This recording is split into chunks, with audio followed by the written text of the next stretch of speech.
Female thief pretended to accidentally bump into the bank manager, and while he bent down to pick something up, she quietly slipped his wallet to her accomplice in the car. The accomplice pulled out the access card from inside and swiped it on a high-tech device, copying the data from the card. Finally, they coated the card with a layer of transparent fluorescent powder. When the manager was leaving, they tossed the wallet back on the ground, and the woman pretended to be honest and picked up the wallet to return it to the manager. Next, it was time for that inconspicuous fluorescent powder to work. Jimmy disguised himself as a janitor and infiltrated the bank. To ensure everything was foolproof, he also sprayed a layer of fluorescent agent on the door handle. This way, the manager who had touched both the access card and the door handle would inevitably leave traces on his keypad lock. After the manager got off work, Jimmy quickly used the cloned access card to open the security door, then came to the vault entrance and used a scanner to detect the 5 password digits on the keypad. With everything ready, the group launched their operation that night. They came to the elevator shaft beneath the bank through the sewer and tied the safety ropes they were wearing to the bottom of the elevator. Then the team's hacker tampered with the elevator's control system.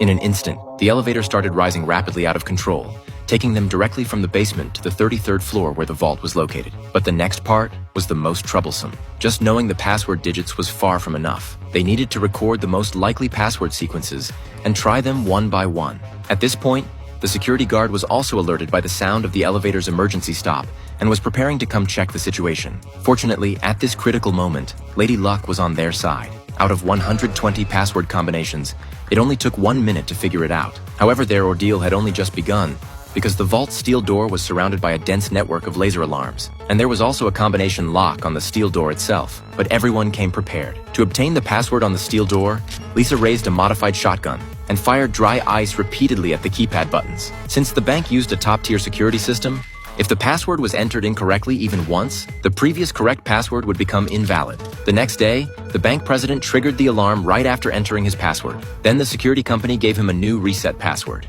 and Jimmy and his crew had already hacked into the bank's surveillance system. So they saw the new password clear as day. So now they just needed to deal with the laser alarms, and they could successfully open the vault. And Jimmy already had a strategy to handle it.